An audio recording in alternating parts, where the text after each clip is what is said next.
These are just some of the many designs for Alien's main spaceship, the Nostromo. The Nostromo would end up becoming one of the coolest spaceships ever to be put on film, and the design and miniature work would be one of the reasons Alien won the Academy Award for Best Visual Effects. But coming up with the look of the ship's exterior was a bit of a nightmare. There were a gazillion designs for the Nostromo, so how and why did they go with the one that appears in the movie, and how did they make it look so realistic? I've never seen anything like it. A special thanks to our sponsor, Mubi. Get a month of great cinema for free by clicking the link in the description. No one had made a movie quite like Alien before, and finding the right design that would be both realistic and stylized would be very tricky to pull off. It would take the blood, sweat, and tears of Ridley Scott, the chief concept artists Ron Cobb and Chris Foss, and a few other characters who might surprise you. It all began in 1977 with Alien screenwriter Dan O'Bannon. As part of his deal with selling the script, he wanted to be a part of the creative team on the production. He was given a mostly symbolic title of visual design consultant, but O'Bannon took this role very seriously, and during the early stages of production, he basically took it upon himself to create and lead a design team. While the project hadn't been officially greenlit yet, O'Bannon was given approval for a small office where he could begin developing the concept art. It seems to me that the producers were sort of placating O'Bannon with this tiny piece of authority. First, O'Bannon was able to convince the producers to hire Ron Cobb, who started work on the movie in early July. Cobb was a cartoonist and an old friend of O'Bannon's, having designed the ship for the student film turned feature, Dark Star, that O'Bannon worked on. Aside from being a cartoonist, Cobb had worked on Sleeping Beauty, did Alien designs for Star Wars Cantina Scene, and after Alien, he pitched E.T. as a horror story to Spielberg and designed the time machine in Back to the Future. Cobb began turning out some early sketches for everything from the planet's surface to the ship, which was at that time called the Leviathan. Next, about a month later, O'Bannon was able to recruit Chris Foss, who flew in from the UK to LA to work with O'Bannon and Cobb on the concept art. O'Bannon had met Foss during his time working on Alejandro Jodorowsky's failed Dune adaptation, and check out this ship Foss had designed for that movie. An approach that O'Bannon took from Dune and applied to Alien was to have all the concept artists working together in the same space so that they would creatively feed off each other. Since neither of the artists were union members, Fox was able to get away with placing them off in odd studio corners. The spaces they occupied together ranged from the office over the rehearsal hall to washrooms and even an unair-conditioned shed. You can see that the producers were only willing to do the bare minimum to appease O'Bannon, but it seems they were having so much fun together that it didn't matter. Son of a bitch. What's the matter? Around this time, O'Bannon was acting as a frustrated production designer. He wanted Cobb to design the interior of the Earth ship, while Foss designed the exterior, which was somewhat frustrating for Cobb because he preferred to work quote-unquote from the skin in for the sake of realism. Because of this method, Cobb would actually do some sketches of the exterior to help him come up with the interiors. Foss was the more weird of the two artists, and took inspiration from things like submarine bodies, the nose cone of a 747, a Mississippi tramp steamer, and even a platypus. Cobb, on the other hand, was driven by practicality and realism. He said, proudly, "I designed a spaceship as if it were absolutely real, right down to the fuel tolerances, the centers of gravity, the way the engines function, radiation shielding, whatever." Eventually, they reached a kind of compromise and pushed forward under O'Bannon's supervision, who had a very strong idea of how he wanted the movie to look. This distribution of work was meant to play to each artist's strengths, and made sense in theory, but it didn't last long. By sometime in the fall, the division of labor between Cobb and Foss had collapsed, and both of them were designing the ship exteriors. The producers apparently had decided that Cobb and Foss were now in competition, and told them both to take their best shot at it. But there didn't seem to be any end to this competition in sight, because producer Gordon Carroll couldn't decide between any of their ideas. Carroll, Walter Hill, and David Giler, who made up Brandywine Productions, were the ones who had sold Fox on the script, so they were sort of the middlemen between O'Bannon and Fox, and at this time, it was thought that Hill would be directing the movie. But Hill was away developing another movie, The Driver, while working with Giler on the rewrite of the Alien script. This left Carroll to run point on Alien by himself, and he was the more business-minded of the three, so maybe he was not the best person to be left in charge of choosing the look of the Nostromo. But here's why this is so interesting. O'Bannon's dream was to set up a creative career for himself in the industry. He wrote the script to get his foot in the door, and it was important to him to use the script to get himself an influential role in the movie's production. But Brandywine was in a similar position. They saw O'Bannon's script as a jumping-off point that they could use to establish themselves as a legitimate production company by rewriting the script and putting together a production that would be backed by Fox. Brandywine saw O'Bannon as a nuisance, but they needed his script, so they had to humor him, but they certainly didn't want him to think he was in charge. So, of the 3 Brandywine producers, the 2 creative producers, David Giler and Walter Hill, were working on a rewrite of the script without O'Bannon's knowledge, and Gordon Carroll, the business producer, was in my mind sort of forced to babysit O'Bannon to make sure he didn't influence the production too much. At the same time, Walter Hill was trying to establish himself as a director and was working on another project before coming on to direct Alien. So he wasn't around in these early days to make those creative decisions, and I think that's how we get this frustrating limbo where Cobb and Foss are stuck in a tiny room drawing an endless amount of spaceships with basically meaningless creative input from O'Bannon. Foss's designs were somewhat ironically deemed by the producers to be too original and far out. The fact that no one in a decision-making position could make up their mind about what the ship should look like was particularly frustrating for O'Bannon, because he knew what he wanted it to look like, but obviously wasn't given the authority to make the call. O'Bannon was about ready to lose his mind with the movie being stuck in limbo. Foss said that as the production got bigger, O'Bannon's role seemed to keep getting smaller. For O'Bannon, it seemed to be an issue of too many cooks in the kitchen, while the executives debated amongst themselves what to do without paying attention to what the actual filmmakers and artists were doing. O'Bannon later said in an interview, "That's what's so infuriating. Movies are fun to think about, they're fun to plan in your mind. Then you try to make it and the trolls come at you, and the trolls have all the money." He continues saying, and this is an actual quote, "Ooh, ooh, me eat your guts, me want marrow, me producer, me want to suck out marrow. Throw away artist, good, Throw away, give me another artist, me hungry. Suck marrow out of another artist." So yeah, he was a bit upset. Finally, after months, Walter Hill showed up to review their work, but he wasn't exactly helpful. According to Foss, he simply looked around the room of drawings and said, "Yep, room full of spaceships," and left. Not much progress was being made on getting Alien moving, and the deadline for Fox to notify Brandywine whether or not the movie would be greenlit was October 31st. But it wasn't until October 13th that Hill and Giler submitted their revised script to Fox, their 3rd version. Among the revisions in this version were the final change of the ship's name to the Nostromo, after the ship in a 1904 Joseph Conrad novel, and the change of the crew to working class rather than military types as they had been in O'Bannon's version. Hill and Giler called this reimagined crew truckers in space, a term that would continue to be used going forward. The new working class characters came with a different setting and overall vibe that was perhaps, finally, the first concrete clue as to the direction that the concept art would need to go in. Then President of Fox, Alan Ladd Jr., met with his team on October 31st to discuss projects, including the new rewrite of Alien. Perhaps feeling encouraged by the fact that Star Wars was on track to become the #1 hit of all time, Ladd greenlit Alien. Finally, the ball was rolling. Principal photography was set to start at Shepperton Studios in May of 1978. But then, just days after getting the green light, Walter Hill resigned as director, saying that he didn't think he'd be able to pull off the technical aspects of a sci-fi movie.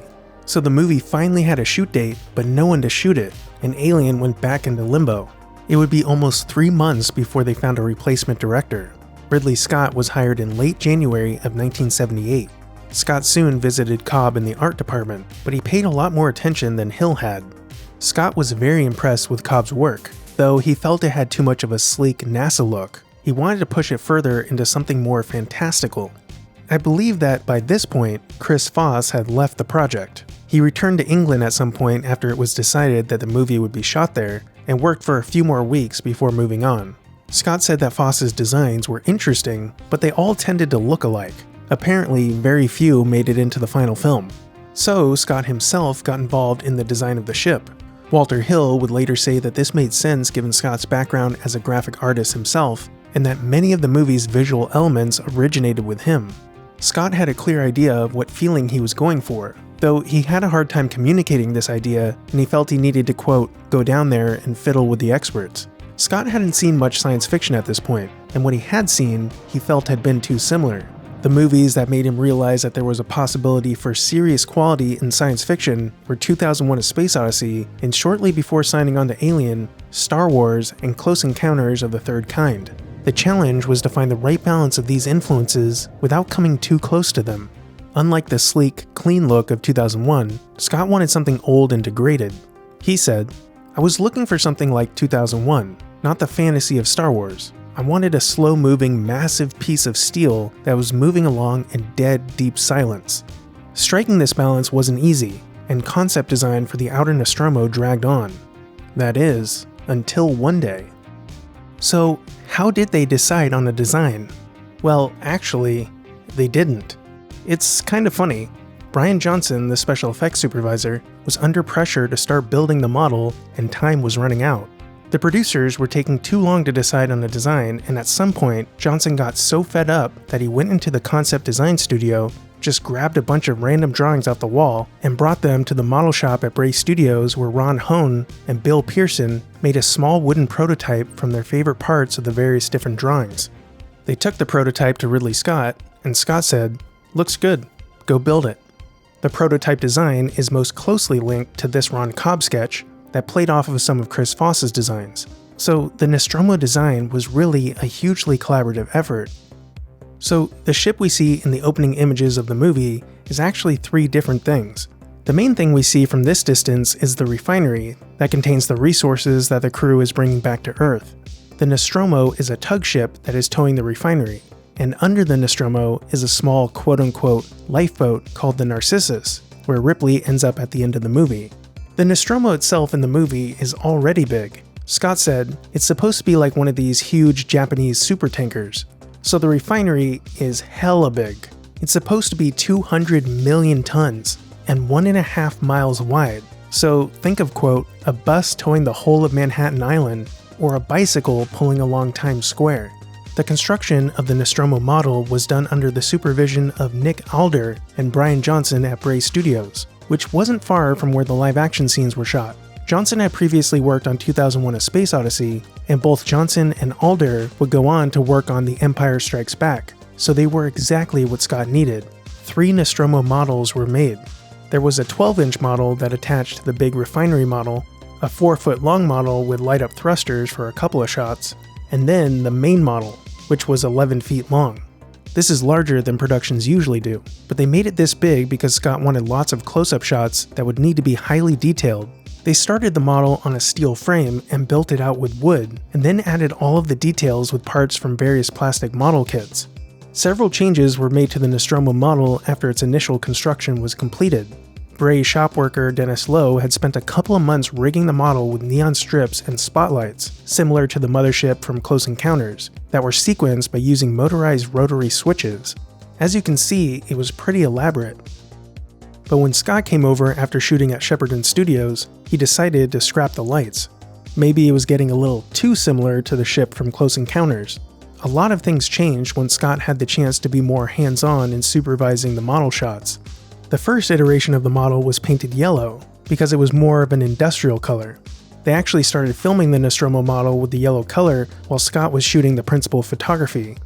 When Scott wrapped that portion of the production, he began directing the visual effects shots and decided to change the color to gray to be more traditional.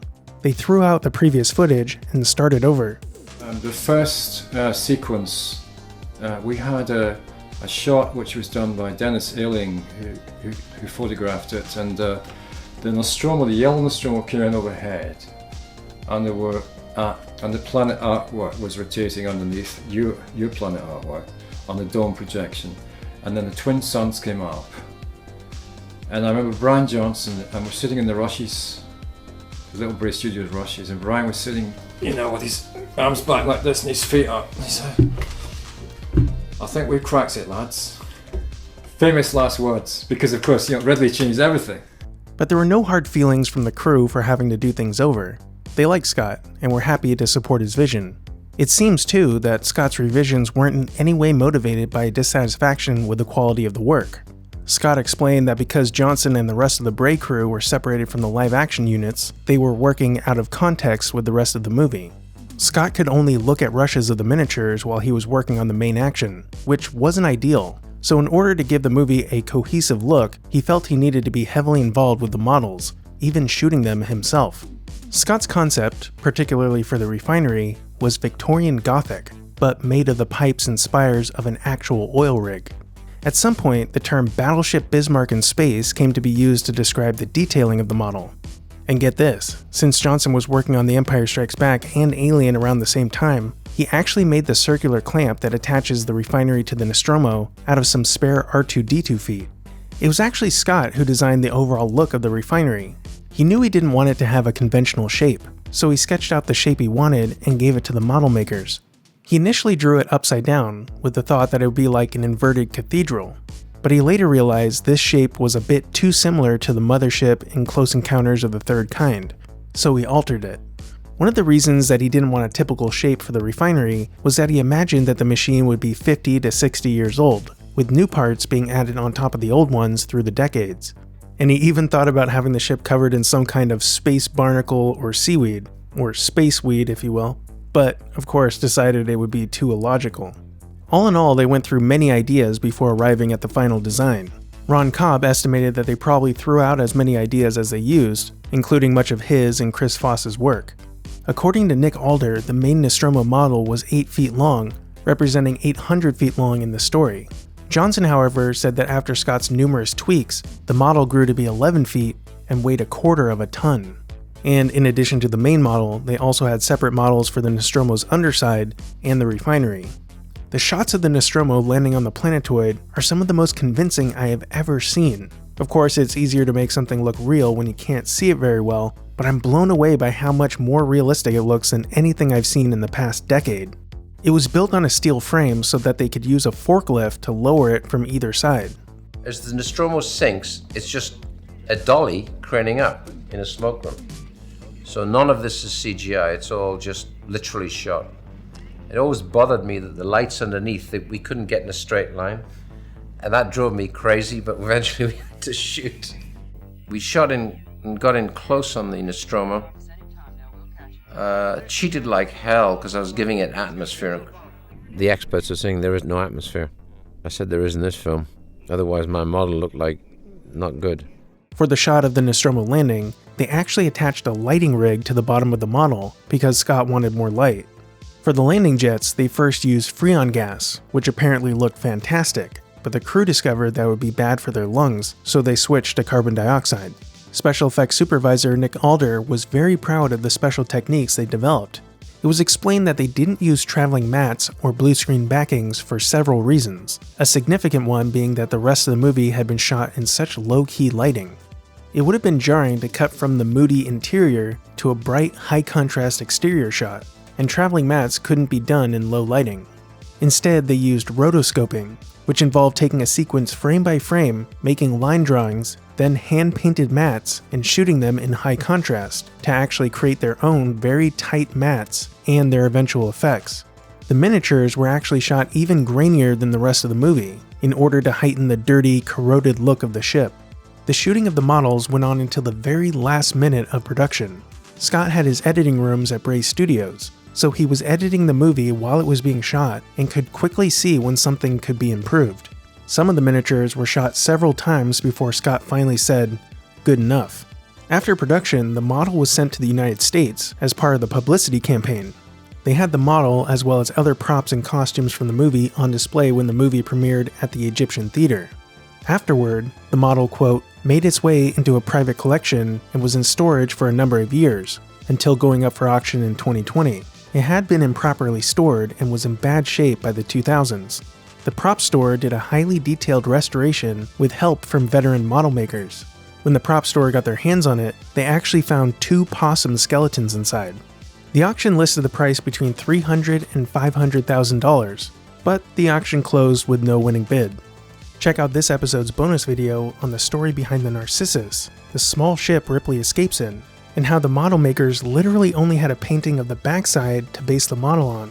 It's available on Patreon right now for $1, and it will go into the $5 archive when my next video goes up. I'd like to take a moment to thank this episode's sponsor, Mubi. Mubi is a place to discover incredible cinema, where every film on the platform is handpicked by their team of curators. Mubi features everything from retrospectives and curated film programs to exclusives and never-before-streamed film premieres. You can log in from anywhere, and it's like you've arrived at your own personal film festival. They even have a print magazine called Notebook, with tons of great contributors and retro finds. You can learn more about Notebook at mubi.com/magazine. Right now, you can check out the latest installment of Richard Linklater's Before trilogy, Before Midnight. Wait a second, it's been 10 years. I wonder if there's another one in the works. Or check out Bong Joon-ho's wild monster movie, The Host. And a ton of great movies in celebration of Black History Month have been added to Mubi's library. All of this and much more are available right now on Mubi. Try Mubi free for 30 days at mubi.com/CinemaTyler. That's mubi.com/CinemaTyler for a whole month of great cinema for free. Or join CinemaTyler on Patreon at the $5 level and get extended access to Mubi as a perk.